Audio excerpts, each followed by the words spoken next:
Good evening, ladies and gentlemen. It's Thursday night. It's 9 o'clock. It's live. It's the Witchy Woo Show. My co-host, Michael Reynolds, seems to be in a very dark room right now. We can't seem to... We're having technical issues. Guys and girls, if any of you want to come and join tonight's show, just let me know and I'll share the link out and come and have your say. Michael, are you there, darling? Yeah, I can hear you, sweetheart. But as normal, he's brought, what? Moved house and it's all gone Pete Tong. Evening, ladies and gentlemen. Jimmy Smith, how we doing there, son? Cockney Patriot. Yeah, mate, we're having it. We're not doing too bad. Had a super fine dinner tonight. I've got a little stainless steel tripwire in case anyone wants to come in and trip me up tonight. We're having a go. I'd get a band. Yes, Cockney Patriot, but we like it spicy, darling. We do. We like it spicy. Yes. Owen Lloyd Martin, brother, hope you're all right. Why, I really do. Thanks for keeping me posted on your health. And Owen, you're a good man. Absolutely. I've got a tear in my eye, mate, when I heard that. But I'm so pleased that you're all right. I had a little prayer for you. I was a little praying. Come on, sort Owen out. Anyway, I've been working next to the police headquarters, right? Now, I said this quite a few years ago, that the police are army. Right, I've always said that they're like the army, but they're in these uniforms with a checkerboard around there, like a wizard, like Harry Potter, isn't it? Flying all these things around. Well, today I've been working up there with the windows open. It's been mega hot. I had boob sweat today, guys, so I'm sorry about that, but it was very, very stifling. But anyway, in the parade ground where they're training all of them, okay, you can hear them, drill sergeant, left, right, squad, and I'm like, this is the army. They're drilling it. My missus sending smoke signals out. She's got a fire on the go. I think she's got some herbs left over. Do you know what I'm saying? And I'm going to have Kent police around here now. They're going to be coming around here, raiding the area, going through our anal orifices, checking out for cannabis. You know what they're like. But they are. They're square bashing. They square bash. They do left, right. Yes, sir. No, sir. Yes, sir. No, sir. Down, sir. Yes, sir. Don't tell me that. Don't tell me that, Pike. Don't tell me that. That's what I don't think we're going to get Mike back tonight, to be fair. Let me just see if I can get him on WhatsApp. But yeah, lovely to see you. In Holland, in that laid-back region, with Stefan Amsterdam Graaf of the Amsterdam police, where him and his lover Ronald, they sit side by side with their holding their beautiful truncheons. They did. And they said, if we get anyone in from trouble, we said we give them some soft porn and some hard drugs, and they're living okay. Right. In Holland, the farmers have turned out there's not enough nitrogen or something, and it's going to starve their crops out. And the government are trying to grab the Dutch people's lands, right? Really, really up. And they're saying, we're going to come in and take 30% of all your stuff. Well, this young lad, this young man, he was so young. He was only 16, 17. He's got this big tractor. He's piling up the road. And the Dutch policeman, right? It could be the policeman, could be the woman. It looked like there was a man and a woman there. They've gone bang, bang, and they fired 2 rounds, live rounds, into the side of this brand new John Deere tractor. Well, by chance, they missed the boy's winkle and caught him in the forehead. It's absolutely shocking that we're at this state now where the police, if they don't like what you're doing, going up and down the roads, guys, they're gonna shoot you. And Holland, I can't believe it. They're so chilled out in Holland. It's unbelievable. They're all smoking this stuff. They're all in the cafes going, thanks very much. Very nice times. I've got Dutch family. We've got Dutch family. Beautiful. Oh, got me on hyperventilating. Michael, where are you, Michael? I can't see you, darling. He's not in. I don't know where he is. Hopefully he'll be back in a minute. But if any of you lot want to come and join tonight's show and get your voices heard, why not? Ask me. I'll stick the link in the chat, which I can do now, strangely enough. And you can come and join the StreamYard chit-chat. In Sri Lanka, we're going far across the old seas now, ladies and gentlemen. Got my sea legs on.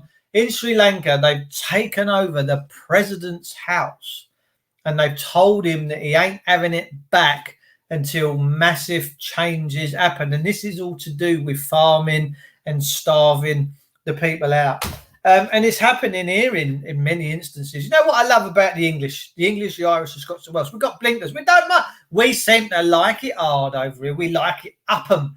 Yes, it don't. Oh no, government's not beating me too bad. It's only a flesh wound. Don't worry, I'm going to carry on. Where's my Mini Cooper? That's what they do. Yeah, we seem to love the oppression. It's like, yeah, I'm your king. No, you're not. Yes, I am. I'm your king. I'm decreed to your king. And that's how it goes on. But we seem to love it. Yes, sire, you are my king. You are my king, sire. Fuck all that. I'm done with it. You know, I really am done with all that. Evening, Dave and chat. Feeling blessed. Annette Roberts, UK not working for me tonight. Oh, darling, what's that? Let's have a look in the chat room, actually. Let's see what's going on over there. It could be carnage. There could be people in here. Linda Hardy. Hello, Linda. Nice to see you, doll. Hope you're okay. Hope everything's all good and your family are all doing smashingly. Spear Throwers in there and Roy Pierce. Hello, we might be getting Mike back now. Is he? Spear Throwers in? Yeah, Spear Thrower. Looks like you got a good connection tonight, my old fruit. How are you? Oh, not bad. Oh, yeah. All is well. You all right, darling? Yeah, just watching the madness going on all over the world. It's not just home that's kicking off. Italy, India, Germany, all over the place. It's fabulous news, isn't it? Yeah. He's a very naughty boy, says Paul Tidwells. Life of Brian, come back and fight. Come back and fight, you coward. It's funny, wasn't it? It's I turn your mum, I turn your mother into an elderberry or something, and she smells like I can't remember. Great film. Kids now wouldn't get the Life of Brian Spear, would they? They just wouldn't get it. Wouldn't. No, they wouldn't.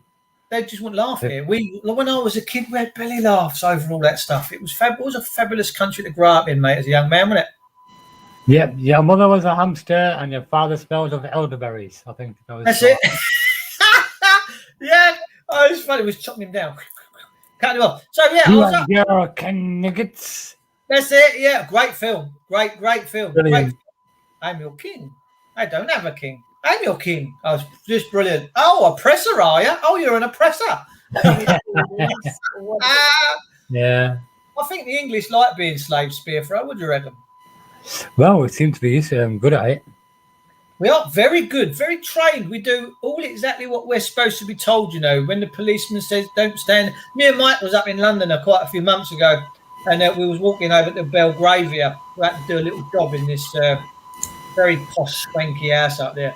And we was going across the road at Buckingham Palace. We'd sort of walk down the sideway, and this couple said, oh, and we was halfway down the road. He said, come back. I looked at him, I went, no, I don't have to come back. I'm carrying on, mate. I've got places to do. So I'm just doing my job. I said, so was the Germans. So was the Germans just doing their job.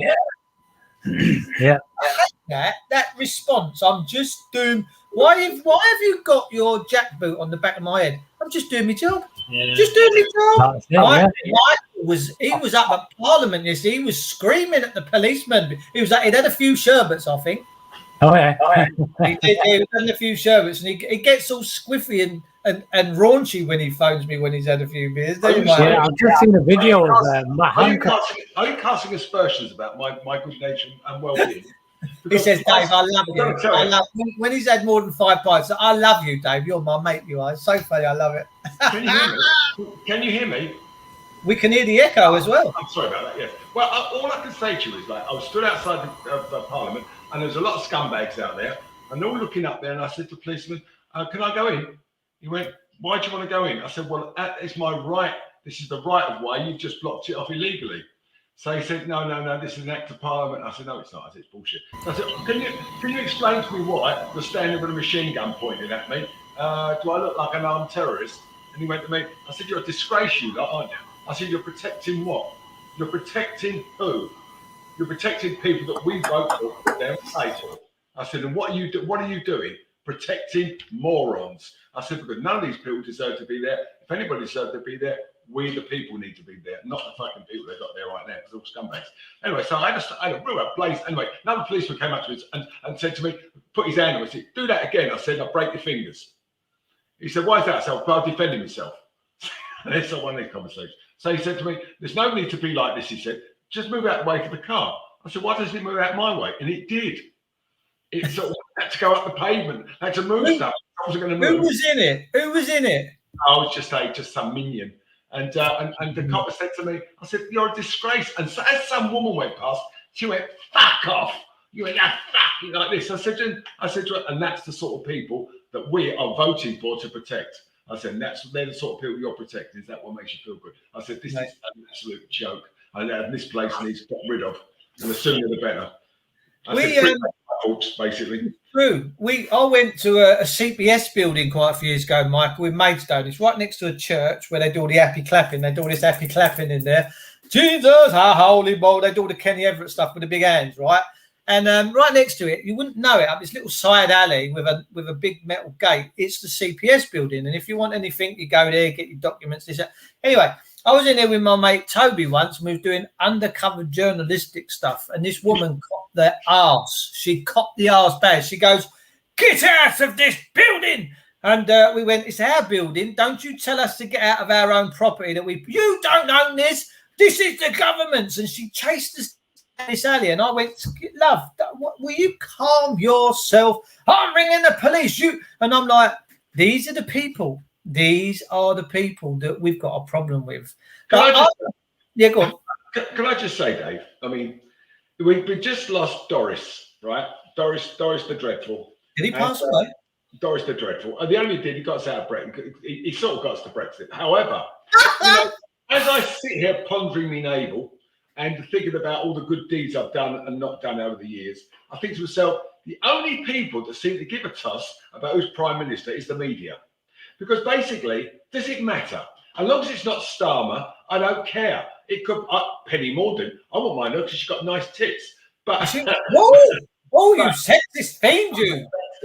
But but she's very bright. She had a couple of good government posts with Minister of Defence. She's but let's be honest. If you put them all together, you couldn't make a good one, could you? If you're 650 odd. And you couldn't make a good one. You've got all the women together. You couldn't make a very good-looking one either. And some of them, and if you look around the Parliament, it is none of them have got more. You've got more. I mean, the picture you showed me, the bathroom you did. You're thinking about what you're doing, the creativity and all that stuff. I mean, that's far and away anything those people could do. They haven't got 1 ounce of originality in them because they never held a lot of them never held a job. Have they? They've never had to run a business like you have. They've never had to sort of live hand to mouth like we have. It's all been given. They've been to university. They've got degrees. They come out. What do you want to do for a living? I want to be a politician. Well, what sort of a job's that? Well, it ain't a job, is it? That's not a job. Can anybody explain to me how would you? I mean, anybody? Well, I don't even look at this. Yeah, it's not a job, is it? It's a career. Yeah, well, exactly. So how many people are watching this right now or know anybody can actually put a definition of what a politician is? I mean, we could name them scumbags, all kind of stuff like that. But if you would go, you could study economics, you could study politics, you could study ethics, you could do all that stuff. But politicians basically are fucking useless. They do nothing. They sit there and do nothing. It works as it's designed to work, Michael, because it's all about destruction and it's all about taking for them and less for us. And that's what the police's job is to protect them from us. That's all they you made a good point. You just about used the wrong point. You said destruction. It's not. It's distraction. Distraction. That's what they do. They're distracting us by going through these 600 people screaming on each other, saying, and it's great theatre. And we all sit there going, what a bunch of tossers. We don't find it funny, we find it moronic. But deceivers. It is destruction. It is destruction because if you've got someone that's been made homeless by the state and kicked out in the street and they take their own life and they're dead, that's destruction. I've got to tell you, as I just moved, I got the letter, didn't I? The BBC. The threatening letter. Jimmy Savile. The threatening letter. You haven't got a TV license. You are going to be visited. And if you don't have one, you could possibly go to prison. Yeah, right. Just like the guy who phoned me up from Marston's and said to me, are you Mr. Wendy's? No, I'm not. He said, well, who are you? I said, I don't have to tell you that. He said, oh, yes, you do. So I could take you off the list. I said, I'll tell you what, why don't you come down here and ask me? So he said, laughing. He said, so what happened? I said, well, when you get down here, me and the boys will be here to meet you. See how you fucking end up. I said, because, and I put the phone down on him. I ain't seen him since. No, you won't. No, you won't. Yeah, nothing. Fight fire with fire. Fight fire with fire. So that's my attitude now. I'm fighting fire with fucking fire now. I'm going. There was someone. He's a barrister and he's got a YouTube channel. And he come back and was telling me tonight that do you know the Constitution is an American thing? It's got nothing to do with it. And my first opening word was poppycock. You're talking bullshit. You're either a quisling, a traitor. What is it? I said you must work for the bar. You must be being paid by the bar, the British establishment that's destroying us all. And it's a foreign private corporation. Anyway, I ain't heard back from him since. But that's what I'm going on the attack with these people now. But Michael, I've been up working today. I'm almost finished. We've got one more day left there. But I'm at the back of where the police headquarters are. So they've got all their parade grounds. They do everything up there. And today, you can hear this drill sergeant going left, right, squad, stop. And I'm thinking, the fucking army. That's army. They're square bashing. I reckon that the old Bill are the army in a uniform. Now it says we shouldn't have any standing armies in this country. No, can I just... Dave, no, they've got two hats. Remember, they've got two locker rooms. One with the police gear in, and one of them's got another uniform that's got a blue hat. Really? Yeah. What do you? I didn't get it. I'm not following. NATO. Explain that. I know it's the same way in the States. They have two locker rooms, one for the police uniforms and one for the UN uniforms. That's where UN soldiers come from all of a sudden. Oh, absolutely. That's another way of of negating their responsibility to the people they're there to protect in the name of peace. Yeah, no, let's go and kill people like they're doing in Sri Lanka. Did you see that the general in charge of the security forces said, will you be using tear gas? No force at all. Next thing you see is tear gas going on there, going to the clubs and beating fuck out of everybody. And that's basically where the police are. They now stopped us. They took away I didn't like the guy sitting outside of Parliament, sitting with a foghorn and shouting and screaming on him and all that. I didn't like it at all. But I would fight tooth and nail to preserve his right to be able to do that. Yeah. And the police came and took it all away. So now you're not allowed to do that anymore. Why not? I mean, this is a freak. I know you're going to hate me for this, but this is supposed to be a free country, unless you go to where you have free speech. But if you go to Speaker's Corner, you get shouted down. If we went to Islamabad, or we went to somewhere like Iran, stood there and say, Christian brothers, come and join me. They take you away and put you in a kennel, so and feed you to the dogs. But in this country, these people are allowed to stand there and do acts of violence against you. If you say to them, get the fuck out of here, because this is a Christian country, you're here as our guests. You're not here to tell us what we can and can't do. So all these people want to come over here, all these young males, all these Muslim males coming over here, why are they coming? They'll be sent over here to take the country over. And that's basically what they'll end up doing in 50 years. We're not a Christian country, Michael. In name only, that is, we give up. I'm a hardcore Christian, but Christianity ended a long time ago. And it's allowed to. And let's be honest, look at the people who are Christian, who run the Archbishop of Canterbury. What a pussy! I mean, what does he believe in? He believes in making money. That's the church is a protection racket. It always has been. If you give us money, we will allow you to go to heaven.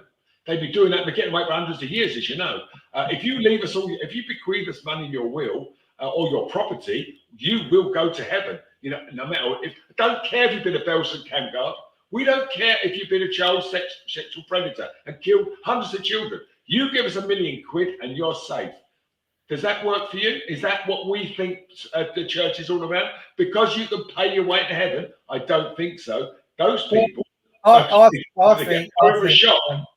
think proper Christianity is not about church anyway. I think proper Christianity is about knowing thyself and reading the word privately, and that's it. Simple.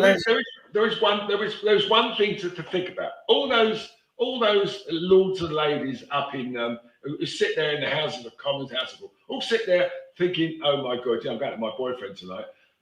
As they go towards heaven, they all stand in a line. And Ian Foster wrote this fabulous story. And this story, part of it was there's a line of old lords all waiting to get in the gates of heaven. And all of a sudden, it comes down the line, it's okay, poking doesn't count. So it's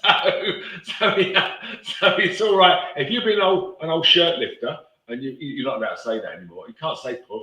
You can't even say a minge muncher. You can't say anything derogatory. What's one of them? Is that go for McDonald's for one of them, didn't you? Anyway, moving on swiftly. Here, Spearthrower, how's Jenny tonight? Is Jenny all right? Yeah, she's well. Yeah, I'm all good, thank you. Jenny's in. Mike, say hello to Jenny. Oh, hello, Jenny. How are you, darling? I'm all good, thank you, mate. Thank you for the gift. It was very kind to send me that money. All happy days. Don't start a fight up there. Don't start a fight, whatever you do. Spearthrower going to get his shield and his spear out later to fight his wife. I've got to say, you can see that Spear Chat has become more gregarious. I mean, he's got now showing all his teeth. His eye looks sparkly. And I've even done my hair. A bit more. I mean, it's impressive, isn't it? He's been working out. Hey, have you seen they've nearly finished one of them mega prisons? Have they? At Wellingborough. Oh, it's absolutely huge. It's like a town. It's 2,000 people in, isn't it? I heard 10. 10,000. I've seen the picture of the truck driving through it because they've nearly finished it, and it's more than 2,000 people. We're talking about tens of thousands in that place. It's massive. Do you want to know how many's going to go in there? Because I've been working for a prison officer as we speak. So it's going to hold 8,000 people. Yeah, who are they going to be? Us? Illegals, illegal immigrants. That'll be us. Oh yeah, it's the Merit. Oh look, it's Gert and Daisy. It's Gert and Daisy. Hello, children. Hello, Johnny. How are you? They're on the beer, look. Oh, he's had your nails done. Oh, he's had his nails done. Hey? Where'd you go with them, Dave? Oh, look. How we do? We've been fishing on the pier all day. What, really? What with? Where are you then? Jackson. Where are we? You're Worthing. Right, son, O'Connor's bar, son, having a fucking shandy. Is that a ham shandy? Easy. You know all about that. You've spent too much time in Kemp Town, son. I know why you moved to Kent. You know what I say about men from Kent, didn't you? Steady now. You got hang on. You've got a lot of Southerners down here, you know. We're all Southerners. Be nice. Yeah, fucking soppy fucking Southerners. Oh, see, you cannot be nice, can you? You cannot be nice. You cannot be nice. I've got to say, you've both been out and had a shine on your heads. And I tell you what, get another. I get someone who's going to go with billiards. Be brilliant. I thought the sun was going down over the top of Alan's head then. I'll tell you what, he's caught the current to fun today. Look at him. Look at his arm. I'm telling you. Whoa, there you go. Well, what's happening here? That's a golfer's town. We call that a golfer's town. That's a golfer's town, isn't it? It's a golfer's town, that, mate. Yeah. Private town, window, isn't it? So where are you now? Where are you? Are you reporting from the south coast? There's my golf clubs. Look. We're in Warwick Street, just up from the shop. We're outside O'Connor's. I just fucking.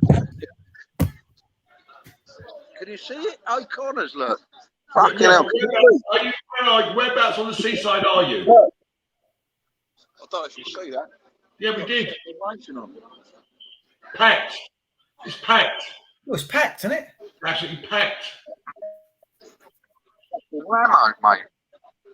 Look. Well, it looks like you're having a nice time. Where are you? That one there. Are you? Where are they? Listen, that's Kenny Tutt pitch. I'll take you there for a dinner when you come down. Kenny Tutt won MasterChef. Lovely Sunday dinner. Blinding Sunday dinner. But nice food anyway. Can you go up for more? Is it we went for a nice ruby earlier. nice? Oh. We went up in the Mahan, had a nice Indian, didn't we? Yeah, what do we have yesterday? What did we have yesterday? Oh, 50-day aged sirloin steaks yesterday, didn't we? With beef dripping and a beef dripping gravy as well. Michael's done. Look, he's done it. Lobster tails. I thought old age pensioners were skin. Got a nice bottle of Cristal and a nice cube. Oh, Cristal. A crystal tizer. Come on. Yeah. I'll stick the. Listen, Mike, I know you haven't had a fucking decent meal inside you for a while, yeah? I'll stick the pictures up for you later so you can have a little reloaded. Thank you. Will you send me pictures? Send me pictures of me leaving. Yummy. I tell you what, Michael. It's all fucking content, mate. Paul's made a great comment here. He says he went fishing and he's eating steak. They're eating dogfish. They're eating dogfish. But Paul's got something wrong with his fucking ears. We ate steak yesterday and went fishing today. Oh. If Paul had got on the ball, he'd have said they went fishing today and had a fucking Indian. It was still funny. It was still funny. It was funny, that was. It's never funny when you've got to explain the fucking joke, though, is it? We can only see. We can only. You know, we're almost looking at it now. We were eye to eye there, weren't we? Just for a minute, eye to eye. Dave's just got out of you to put his bra back on. I was going to call you the two Ronnies, but I think I'll call you the two Bonnies. Did you see Steve Bray got on the news today? No, what happened? Steve Bray, there's an Hartley Brewer was interviewing him. Talking to him about how come every time Sky News, the BBC News, GB News, whoever news it is, every time they're down there trying to do a piece on the college green, you're behind them shouting, the Conservatives are liars. And he went, yeah, but I only get on for a couple of minutes at a time, don't I? These people are on 24/7. And he's right, isn't he? You know what I mean? Yeah. Regardless of what you think of the bloke, he's hardly on the news every day, is he? I've got to tell you now, listen, that's enough to pull your hair out, isn't it? Don't you think so? What enough to pull your hair out? I think it suits Dave having that shot. It does, Dave. You do. You look great, mate. Yeah. In fact, I'm going to take a drop. I'm going to take a screenshot of you and sell you on the internet. Well, Paul's just said it's Ant and Dec in aged tint. You can't, Mike.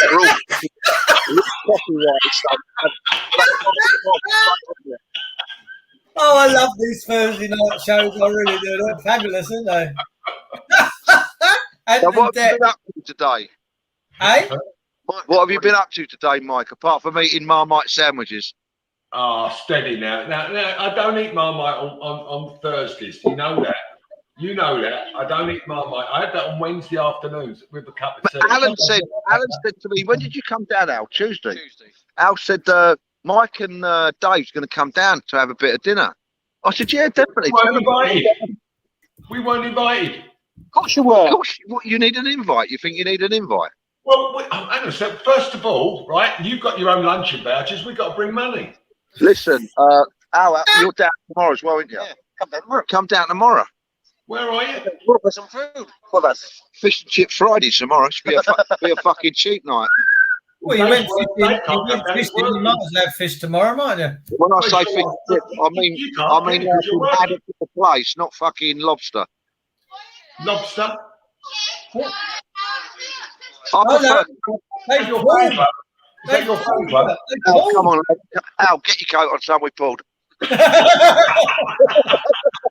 fat one's yours. The fat one's yours. Listen. What's happening here?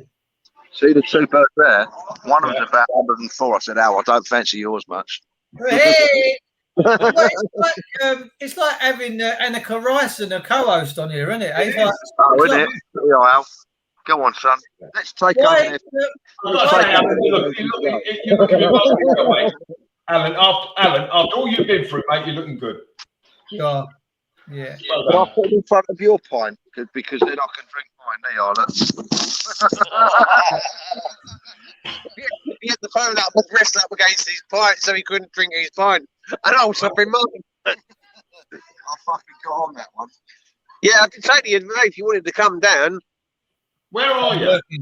Worthing, Oh, really? too far from you. Yeah. I never really went to live there. Look, Is it- but I Dave couldn't bellow down there. Then. No bellows a bit. think you might have come down. We were well, we got a busy schedule, haven't we? Because because August we're up in Manchester, aren't we? And Deck always do. And They're always then busy. I don't know if you've heard that the coroner's got involved with Kathy. Really? Yeah, because and I had to do some paperwork today because they couldn't get the answers they wanted from the hospitals and the doctors, and a guy got on board and he said he didn't like what he was being told or not being told, and they couldn't produce a death certificate and so on and so forth. And then next thing I knew, the coroner got involved and they took a body. Yeah, took some samples, and I had to sign the paperwork, which meant if You had to make a decision whether they could dispose of them, whether they put them back into the body, or whether if I put they put them back into the body, it would have took a lot longer. But They can't. If there's an inquest, they can't let you have the body, can they? I didn't think. No. So what I've done is that if they take the samples or certain parts, which they have done, then there's going to be a full medical record which will be kept on file. Well, So we go down the road of the blame game, and someone's got to answer a question or someone's got to be answerable to it all. Then at the end of the day, they've got a medical record of reasons. Yeah. But a minimum charge, you've got negligence, surely. we're going to start that We're tomorrow. going to do all that tomorrow. Yeah. Get on that tomorrow. Good. We're going to go Good to luck. the CQC. We're going to go to CQC about Dalton, and then we're going to go to Powers and see if we can do something about the hospital as well, because the hospitals are not forthcoming with answers that got the coroner involved in the end. Right. So we can't plan anything for poor Kathy.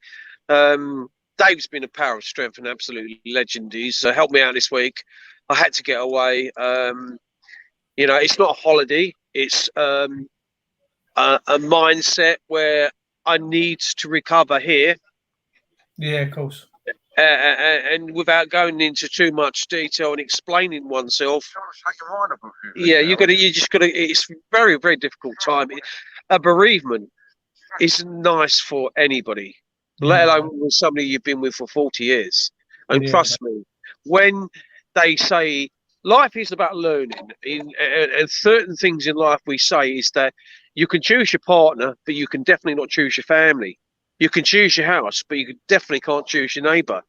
And with your partner, you don't miss them until they're actually gone. So many true metaphors in life. Yeah, and that is what we have to learn in that journey of life. True enough. Just as an aside, like going back to your the abuse side of your way you look. The police now in Telford, as we all know, are now being taking the task of council and bringing charge up. Hopefully, it's going to bring charge against more. Because of I'll come on when it's not so noisy, because I'm round the street. But I just, I love you guys. I just wanted to come on, as I do, just to sort of reciprocate the good that we try to do and the message we try to put out there. And what we try to do is, at the end of the day, I was in a bad place and I had to go away because everywhere I looked within the house, I had memory. I was sitting there at night, wreck. So I'm going to let you guys go and get on with your show and do your show. But I just wanted to come on and say thank you and big loves for everybody, and thank you very much. God bless you, mate. Mucho. See you later, bye. Mucho. And you guys. Oh, yeah. I mean, look, if anything ever happened to my missus, I wouldn't stay here. I don't know how long I'd be here for, but I'd You always come stay with me, Dave. You always come stay with me. Hey, happy days. What happy days? I could just not. I just don't. I wouldn't want to be here. You know. I don't know. And when you look at your life, like what am I? 55 coming up in a month or two's time. When I go back to like when I was married years and years ago and having the kids and how precious it all was and how little babies coming into the world and my whole world was revolving around that. That's they're all grown up now and that marriage has long been done. And it's just memories. And I think life teaches you as you go along. You don't harden. You just learn to let go. All we take is our memories. The house that I had with her, the houses that I had with her, they're just a figment of my imagination now. That's all they are. I know what you're saying, Dave. I mean, the thing is, I went back. I was in State University yesterday. You was? And, I rang you, but you obviously were working. I was working, yeah. I'll come and have a cup of tea, or we're going to have a beer or something. Oh, two for one. Nice part of tea for 2 to 1 hour. We wrote with you, but when I was in Staples, I'd been there 15 years, and I felt absolutely nothing. Really? I went past my turning where to Jewel Street, and I thought to myself, done. I moved on. So, I live in a nice house now. I've got a nice house, whatever. I'll be here for 2-3 years, who knows? And then we go somewhere else. But I've still got there's so much stuff I want to do. And the opportunities, there must be some more opportunities out there to do something. So we'll see. But anyway, getting back to what I was just about to say, talk about before we sort of want to go. The police and the social service in Telford are now saying, it's because of the racial connotations that were going around this abuse of 1,000 children. And it was only because they were Asian Pakistani men that stopped them doing anything and just letting them carry on, do what they like. With that in mind, and across that part of the north now, that band right across Rotherham, Bradford, just that whole neck of the British Isles is now full up with Pakistani men who are still abusing our children. So now we've got Wellingborough with they could take 8,000. Wouldn't it be nice if we just scooped up these mothers, stuck them in there, and just said, sit there until your knob rots? Well, the reason why, Michael, that the police won't do nothing about that situation is this. Most of them individuals go to calls to prayer. They go to buildings. There could be 1,000, 2,000 with them praying all at one hit. So what happens is when one of them individuals gets pulled in suspicion of this and that, they're alerted and the imam will go, and this is a true story, I've been told this from the horse's mouth. The imam will go down to the police station and say, I understand you've got so-and-so here. And they say, yeah. He said, well, you better have good reason to hold him, because if you don't, I'm going to have 3,000 men down here in about 2 hours and we're going to take him out. And that is the reason why they turn a blind eye to it. That's how it was. Now, because of the inquiry that's gone on now, that's not going to happen. Good. Now, they're now going to start, I think they'll start looking to prosecute in retrospectively people who have been doing this. I mean, they've been giving children, putting them in prison for not paying the fines because they were accused of being male and female prostitutes, kids, rather than prosecute the people who were perpetrating these fucking heinous crimes against our young, have destroyed not just their lives, but their whole families. Because the families, if you go, we'll have people down there to burn your house down. You'll be assaulted. And we'll do this to you. We'll do that to you. I wish the fuck they'd come round my house and said that. And I'd have stuck a gun in their face and I'd fucking blown their brains out. Do you know, this is coming, this anger and this. See, but then in Albert Pike's predictions of what the Third World War will be, he said that we will unleash the nihilists. We will create havoc and we're going to unleash hell on earth.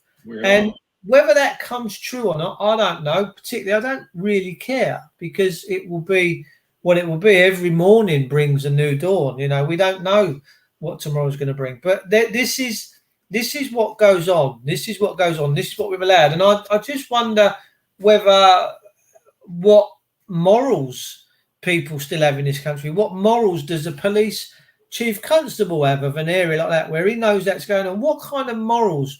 When is it they're going to stand up and say, do you know what? Enough's enough. We need to put the moral.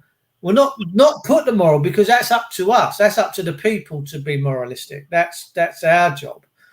But at the end of the day, it's they're only interested in control, money, and deceiving us all. And they've got a mentality of we actually own you. And I think that's absolutely savage, mate. I think to actually blatantly say that you own people and that they work for you and we're all in this together, because it's all sort of communistic mantra. You know, we've got social clubs, we're all socialists, we have social gatherings. It's socialism and it's communism and it's fascism, whatever it is. I don't understand what happened to the old English, the Irish, the Scottish and the Welsh. I don't understand where the bravery and the mentality as, you know, Albert Burgess, he's a retired copper. And many years ago, he said that there was a prostitute in the area and the police were coming to investigate her and to take her away. Well, when the police turned up, everyone turned out for this woman. I don't know if she was giving them cheap tickets or whatever. But one of them turned around and said to someone, can you call an ambulance? And the coppers said, she don't need an ambulance. And they said, no, the ambulance isn't for her. It's for you in case you try and grab her. And the police got in their cars and went away. And this is what happens in this country. All right. And I've been to many an eviction and witnessed Kent police at their finest, Laurel and Hardy, stealing, snatching properties by force with weapons, etc., etc. But the problem is, me and my crews was out in the streets having it out with the police and telling them what they were doing was out of order. And we could have gone a lot further with that and maybe got some violence on the go. But everybody else in that road, in that area, won't even pull their fucking curtains down no more. They won't, you know, if a husband goes up to a curtain and his wife knows the police are out there, she say, George, come away from the curtain. They might see you. They might come around here and have a word with you. That's where we're at with this now. That's where we're at. That's exactly where we're at. We don't, you know, I can remember as a kid, if something saucy was going on, everyone turned out. Everyone said, no, we ain't having that. And they stood side by side. And that's the mentality we need to get back. We need to get back that mentality of, no, this is an intolerance. What you're doing to us is an intolerance. Now, this show tonight, I indicated it as what are the police? Who are? And what is the police? Well, the police were formed with good intentions, I do guess, to keep the peace and serve, protect and that. But they've now become puppets for the elite, and the elite call them their dogs. And they give the illusion that they're for the people, but their whole driven agenda is to protect the crown corporations at all costs. Not us. Not us. They don't work for us. They don't protect us. Protect. No, if you got burgled tonight and you rung up, they wouldn't even send anyone out. But if the alarm goes off at Marks and Spencer's, they're there in 2 seconds. I've got to tell you this, Dave. I've got to tell you this. If I won that 190 million quid tomorrow, the first thing I'd do, I would go to I would find up somebody who could prosecute the police and Kent and the police in general for breach of contract. Because as you say, if I was to phone the police tonight and say my car's been broken into, they probably wouldn't bother. They don't. In fact, 55,000 crimes of break-ins into cars. And the Metropolitan Police solved 247. Well, the police's business is crime. The police's business is crime. There you go. They're not interested in doing anything other than making. I mean, what do they do? What is exactly the police do right now? They don't investigate crime unless it's something headlining. If it's a brutal murder, they'll get Scotland Yard investigating this. But if it's some old lady gets her purse snatched and a slap in the gob with a broken jaw, they don't actually give a fuck.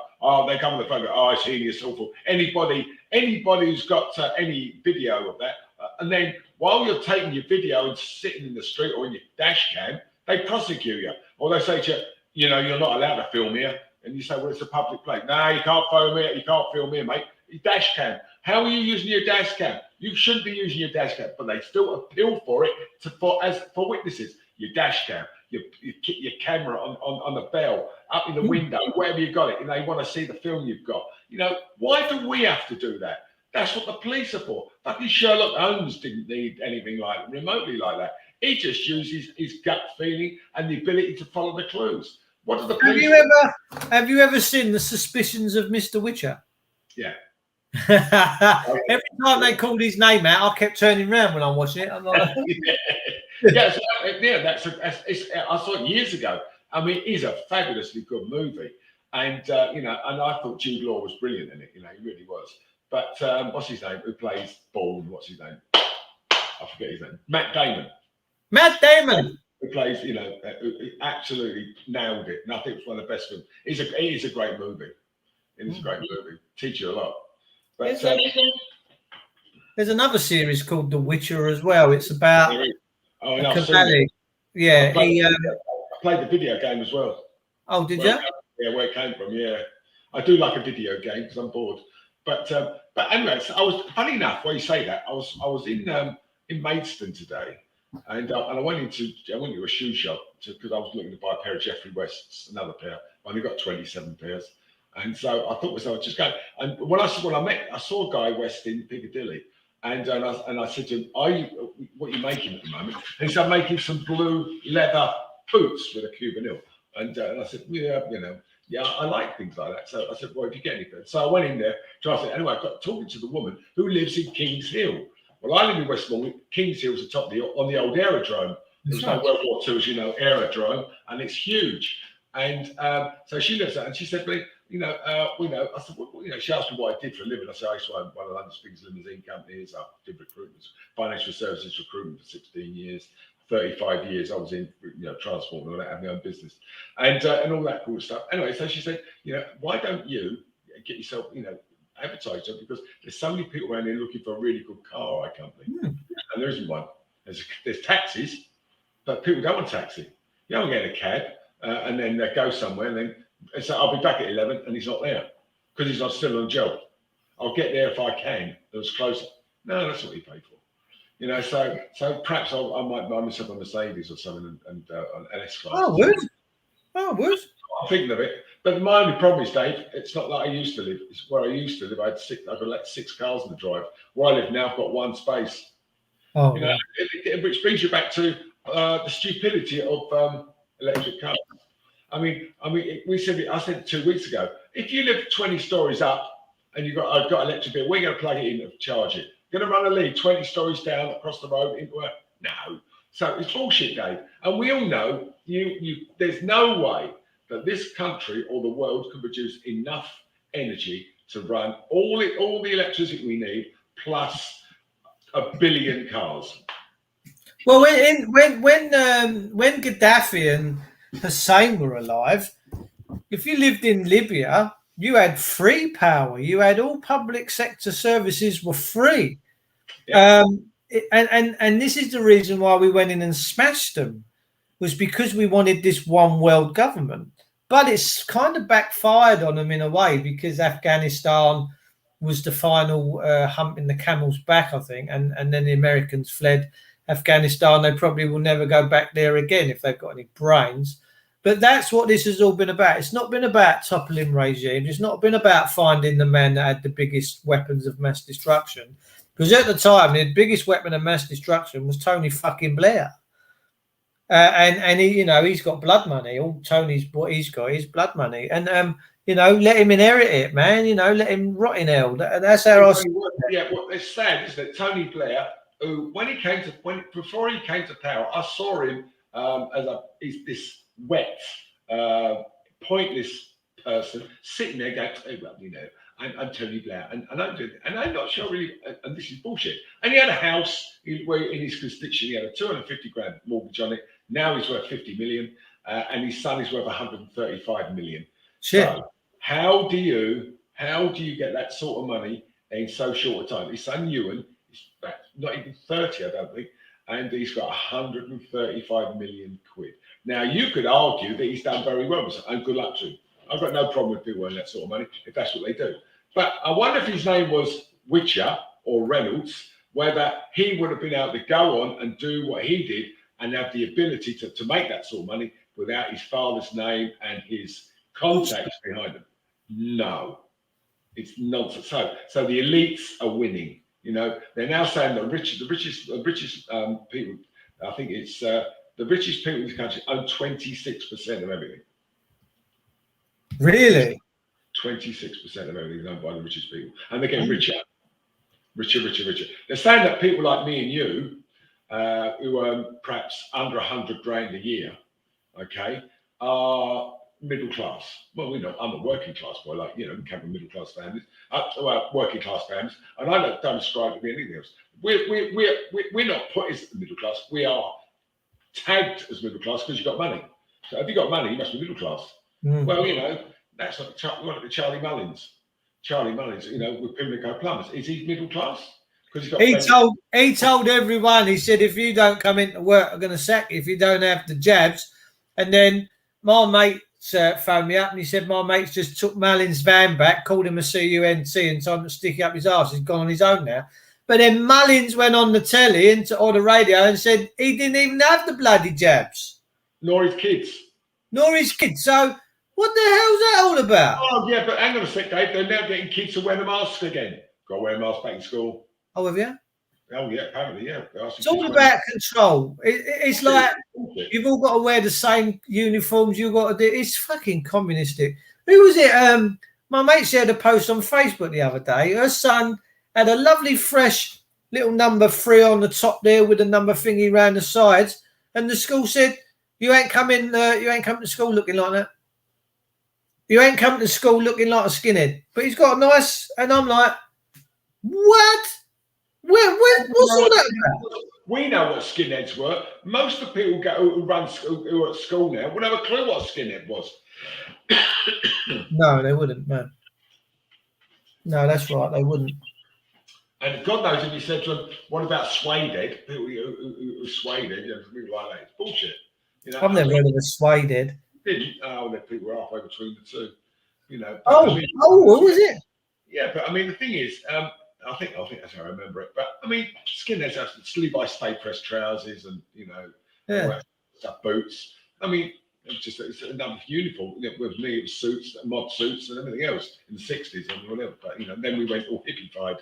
There was bell bottoms, bells, and lots of drugs. But that's another story. Of course, I'm speaking hypothetically. Of course, I was just around people that took them. I never inhaled.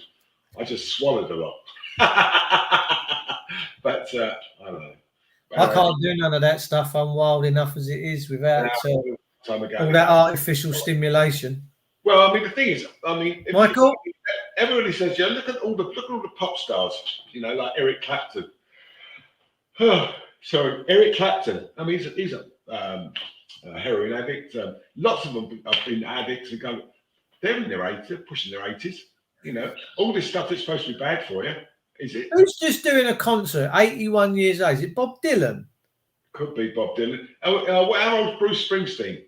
No, it's not Bruce Springsteen.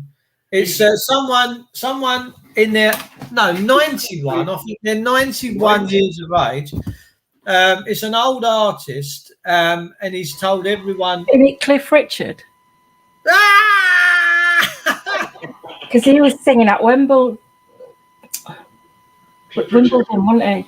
Did you see what I said about him? Did you see what they said? It was nauseating. Nauseating, they said. Cliff Richard singing. It's Bob Dylan. In Bob his Dylan. Bob Dylan's told everyone that comes into his concert to see him get his Zimmer frame and his urine bag out all over stage that they've got to put their mobile phones in a bag and not take it out for the duration of the thing. Yeah, in case they can't film it. But that's all about control again, isn't it? It's all about. So I'd say don't sponsor it. Don't bother going. I saw Bob Dylan in the Isle of Wight, and it was a fabulous occasion.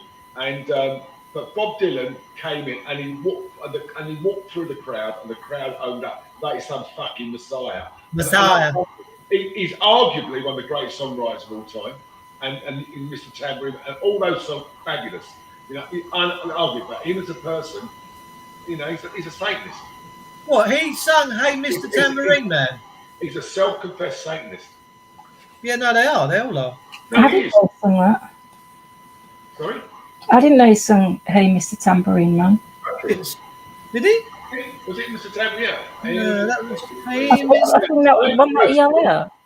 The Birds did it, made it famous, with Roger McGuinn and Gene Clark and all that, and but with the Birds. But I think you'll find that Bob Dylan, perhaps Jenny could look it up. I'm sure Bob Dylan wrote Mr. Tambourine Man and God knows what, blowing in Did the he? wind and stuff. Yeah, Blowing in the wind. play out the answer, my friend, blowing in the wind, yeah, and all that sort of stuff. You know, and I mean, some fabulous songs he wrote, but I didn't like him. You know, that completely ruined me with him, you know, people like that. But I saw Jimi Hendrix. Oh, brilliant. Is it Cockney Patriot put Who Gay Cliff? Yeah, it was hilarious. Okay. Awful. Yeah, I was cringing. What was he singing? Summer holiday. Yeah. Yeah, well, he should have had a We're vacation. all going on a summer holiday. Dave, you- It's awful. if you'd sung it, you'd done a lot better than he did. Oh, yeah, you said I didn't have a very good singing voice. Now you're changing the tune. Yeah, but Well, that's how bad it was. So, That was awful. Jenny, Well wasn't it done, awful? Jen. Are you keeping your husband in check, Jenny? yeah, he's just had to pop out. So I've got the Oh. microphone. Well, no, she's in charge. Jenny's in charge. Most of it. Where's he gone? Somewhere nice, or just to see how far it is? No, she's taken my eldest to work. Oh, he's a lovely boy, isn't he? How many kids you got? What's he going to work for? What's he Two doing- adult men, What's children. Two adult men. Oh. What's he doing for a living at 10 o'clock? Pardon? What does he do for a living at 10 o'clock? Oh, I'll be Your son. telling. He's what? I'm not saying because it's one of my kids. Oh, yeah, fair I play. don't talk about them. Yeah, that's fair play. That's fair play. I like that. See, I like that attitude. Yeah, it's me kid. He's not live. Yeah, that's good. That's a good attitude to have. Anyway, let's say he's going to have a nice eat. Is he working all night or just half the night? Half the night. Half the night. Half the night tonight. He does all different shifts. Does he? Oh, that's lovely. I was just covering for tonight. Way of picking him up early hours. Oh, it's a tough life, isn't it? Is it you that goes and picks him up? No. The old spear thrower gets out there, gets his chariot out, and off he goes. He does. Yeah, he wouldn't want me to do it that time that morning. Nor should he. No, I'll be snaring my head off. Pardon? And that's really sad, isn't it? That you think like that. That you can't go and pick your son up Yeah. because it's 3 o'clock at night. Why shouldn't you be able? You should be able to walk down there, pick him up, no problem whatsoever. But look at the Yeah. world he's living. Well, we just would worry, so he just does it. Yeah, I understand absolutely. And But it's an indictment of what we're like now. You shouldn't. I never once thought when I was a kid playing out in the streets, I was never worried about my own individual safety. Not once. Dave, did you know that Gatwick Airport tonight, has closed all the toilets and stopped all the drinking water because there isn't any? What? No drinking water, no water in the toilets. So all them thousands of people there can't go to the loo because their lavatories have been sealed off. Do you know, this is crazy, isn't it? This is crazy what's going on with the airports as well. And then my sister's in Turkey at the moment. Self-inflicted. It's She all comes back self-inflicted. tomorrow. You know, I would basically nationalise the whole of it. I'd nationalise the whole of it, just say to them, you know, and say to them, now, you know, and give all these guys back their jobs, the right money, and say, that's all they want, go back and what they had before. But the airlines don't want to do it.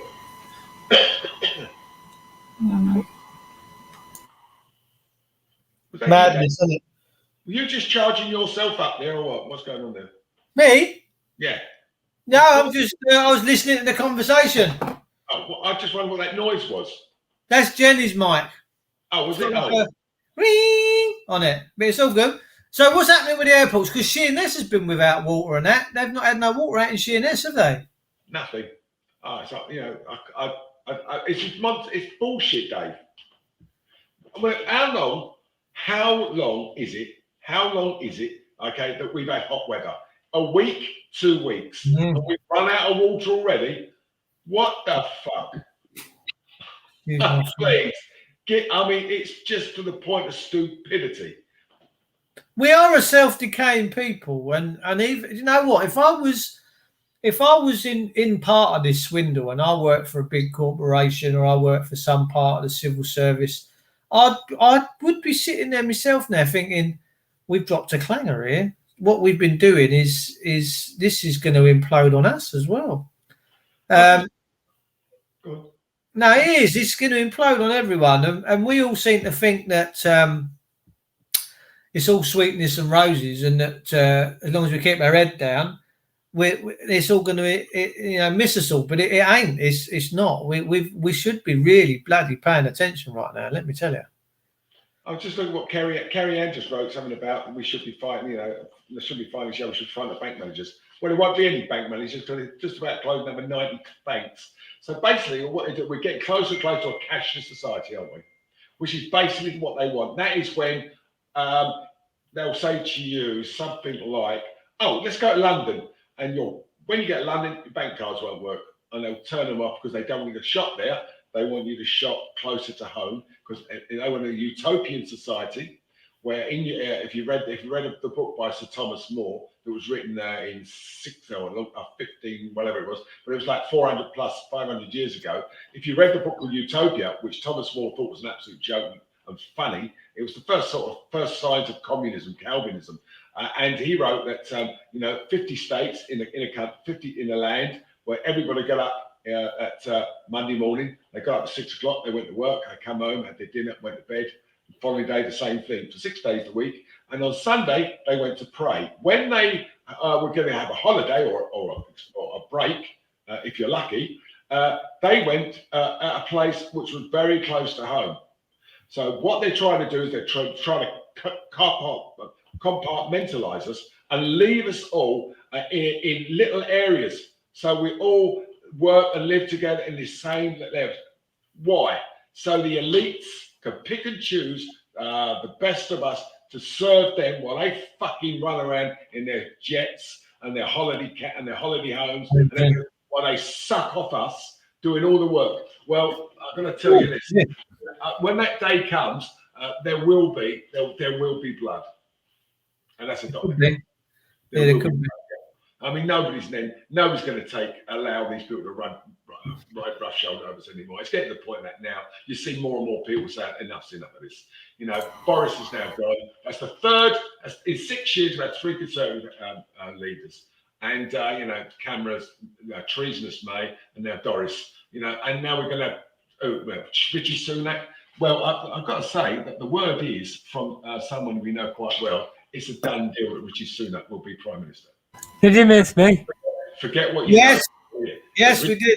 Will be Prime Minister. That's the word, and that comes from a very, very reliable source.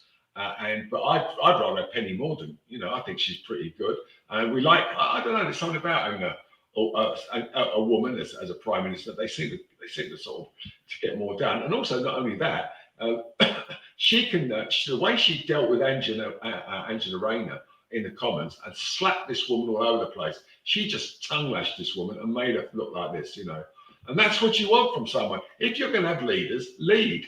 Don't have people just stand and make quips and everyone else like Boris did. Boris is very funny, very clever. You underestimate him at your will. But the reality of Doris is he was not a prime minister. He wasn't a prime minister. He's not a statesman. David Cameron wasn't a statesman. Margaret Thatcher was a statesman. Absolute state. In ladies' clothes. Yeah. How many? I mean, when you look back over the prime ministers we've had in the last since the Second World War, just as the Second World War, when Churchill was prime minister, and let's be honest, I was born under Churchill. Churchill was prime minister when I was born. So since Churchill, let's go through the amount of people we had. Churchill, Attlee. Then we had Churchill again. Then we had Anthony Eden. Then we had Macmillan. Then we had Alec Douglas-Home. We had Wilson. We've had you name it. And how many of these people are statesmen? None, except None. Churchill. Churchill was a statesman. Margaret Thatcher was a statesperson. She could command the room. Whether you liked her or not, you had to respect the fact she could get things done, and she did. Who could forget? If she wasn't right and she didn't do what you did, right? If she didn't do what you did, why does everybody still hate her? Why does everybody still remember her? Because she was that good. They don't remember Harold Wilson. They don't remember Macmillan. They don't really remember Alec Douglas-Home, who'd want to. But the reality is they still remember Margaret Thatcher, who put this country through shit for a couple of years and then took the unions out, took everybody out and put the country on the road to wealth and wealth and whatever. But greed is good. Well, I'm not sure about that. That's the only downside with me with Thatcher is it promoted "fuck you, Jack, I'm all right," and whether that was a good thing or not, I don't know. What you got now? What you got now? What you got now?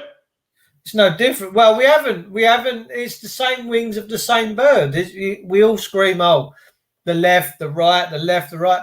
It's the same. They're the same. The agenda's the same. It's the remembrancer that sits in that place behind the chair of the Speaker of the House, telling them what goes through and what don't go through. And it's all about banking. It ain't got nothing to do with liberty, freedom, expression, rights. It's got nothing whatsoever to do with that. It's all about filthy lucre. That's all it's about. I'll tell you what else, Dave. I know it's sorry.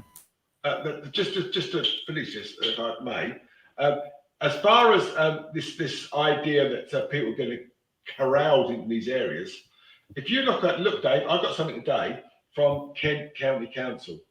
Kent County Council are withdrawing hundreds of bus services.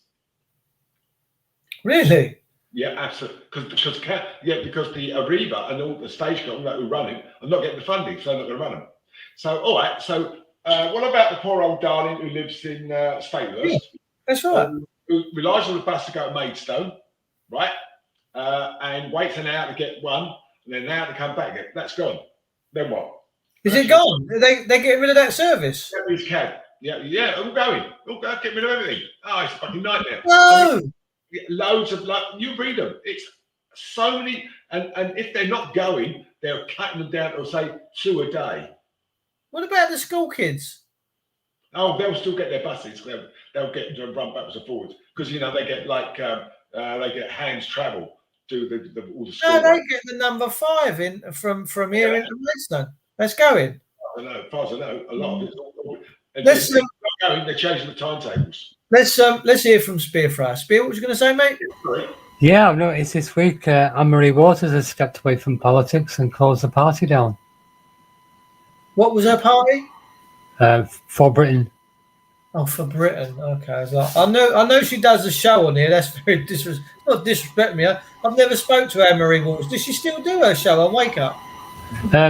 It was sometimes it was streamed to it, but I don't think we're getting any more. She don't do them no more? No, not anymore because she's closed the party down. No, what I'm saying, Wake Up UK. Does she still do a Wake Up UK show? No. She don't no more. Okay. She did for a while, didn't she? Yeah, it became kind of sporadic when she'd stream to it. It was once every 2 weeks, once every month, maybe. I don't know. It wasn't often. Shit. Well, if the buses start, I'm going out and buying a tractor because I fancy being shot at by the police. Well, I've heard they're going to start making a 6-day week for driving. Yeah, well, look, someone that's saying here, look, the bus service has always been cut massively in the Midlands. Well, there you go. Stop people driving on a Sunday. Stop it. If you suppose you're like 85, right, and you're infirm, the only thing you do is get on a bus and go get out of this place and go to, as I say, Maidstone or go to Cranbrook or go to wherever you want to go, and they can't because there's no bus and they can't afford a cab. They have to struggle down to the shop they can do, which is more expensive. So then what? So what are these poor people going to do? Do you think we're going to get to a point where all of a sudden people are going to just go, we've really fucked up here? We've let councils swindle. Look, I believe in a thing like a council where people say, you know, a couple of £100 a year. But if I was to run it and they said, well, what have you done with my £200? I'd say, well, I spent £40 on roads. I spent 30 quid on school dinners. I'd give them an account for it. And we're always told by our public servants that they can't arrange these things. There's far too millions of people. In actual fact, that's a load of nuts. See, there's no accountability with these people. No accountability with any of them. The police, the council, no accountability. It's fascism. Dave, I'm in a Band G house, right? My council tax, they're asking is $4,000 a year. Well, just tell them you want to pay in Bitcoin. What am I? And well, you think about it, what am I actually paying for? Well, just tell them you want it. Well, I wouldn't pay it, but I'd just I wouldn't pay it.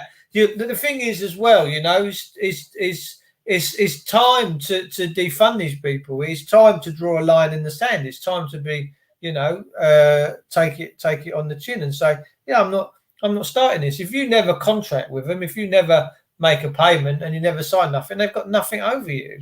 They need your consent. They absolutely do need your consent.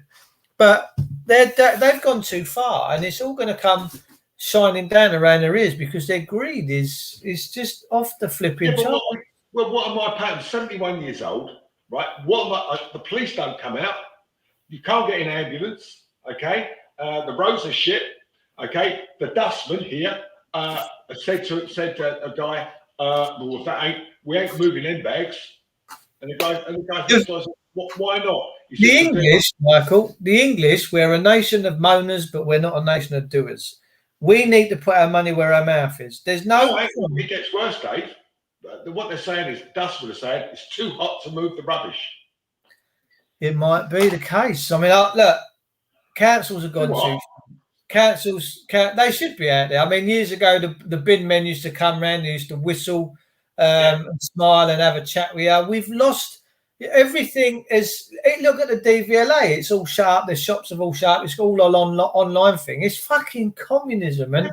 But Dave, when I was a little boy, dustmen, they didn't have things to lift up the things and put them put these lifts up and put them in. They used to pick it up, put it on their shoulder, and they had a truck with sliding sides, and they oyster it back and stick it in themselves, and they shake it out, they take it down, put a load of disinfectant in it, make sure it's like empty, and take it back to you. That's what the dustmen used to do. Now, all they want to do is they want to pick up what they want to pick up, and it's don't go to black bag. It ain't in a bin. Can't take that, mate. Well, why not? It's a black bag. Got to be in the bin. Take that. Leave that. And when I moved in, I had 60 black bags of stuff, and I just put them out like you do. That'd been us when we were. They would take it because in black bags. Here they won't. I wouldn't be paying it. I would be saying to the council, give me your Bitcoin wallet and I'll get you paid. And at that point, they're going to refuse because they can't handle it, and they should just leave you alone. But I think we're at a point where we've all got to start putting our money where our mouth is, you know, and that's just how it is. I forbid the council years ago from ever contacting me again. I forbid the Inland Revenue from contacting me again, and they don't. And that's just how it is, because we are a nation of whingers and moaners, but we're not a nation of doers. We need to get back to doing. If we defund and we take their power from them, this is their power. Their monetary system is their power. Yeah. Anyway, we're at the quarter past. Final words. Summarizations, please. The only way, Dave, will ever get back to that is if everyone's to stand up and do it, and they won't. It's like we know, you know, and I know. If nobody paid their mortgages and their credit cards for 6 months, nobody, the whole system would fall to pieces. Yeah, and it's a faith-based system, and it's all based on trust. That's all it is. But like I say, we need to start doing instead of talking. We do a lot of talking whilst kids are still being nicked by social services every day. People are being dragged out of their cars and beaten up by the old bill. Well, we can sit and talk until the end of fucking time, and these people are still going to be getting away with their murders. And the DVLA and all these others, they've gone online now. There's no accountability. Why? Because they're now protected by men with fucking machine guns, and we've got to be really, really careful. Anyway, we're off. It brings us back to where we started, doesn't it? Very nicely. It does, yeah. Thank you for joining us tonight, Michael. It's very lovely to see you. Nice to see Dave and Alan as well. Spearthrow and Jenny, thank you so much. Of course. I've got to say, Spearthrow, you're looking very green, but not as green as you were. We'll see you all next week, ladies and gentlemen. We want to thank every single one of you for returning tonight. My co-host Michael and the Spearthrower and David and Alan for popping in while they were out on the night on the town. See you all next week. Thanks for tuning in. God bless you. Before you go, don't forget to thank all those watching. Yeah, every one of you that are watching tonight, whatever platform you're on, whether you're sat in a broom cupboard on your broomstick, it doesn't matter. Thanks for tuning in. Thanks for keeping this going. You know, we're nothing without you guys. We're all in this together, should I say, something like that. But we've got to start being proactive, like you said yesterday. These men with machine guns, we've all got to go out there and start challenging this shit, because what futures have the kids got, man? You know, are they going to get shot like the Dutch? They've just started open firing on tractor drivers. I mean, that they're lucky that kid didn't get killed, but it could have happened. But we've got to stop the state swiping us all under the carpet. We've had enough. Anyway, we're off. I'll see you soon.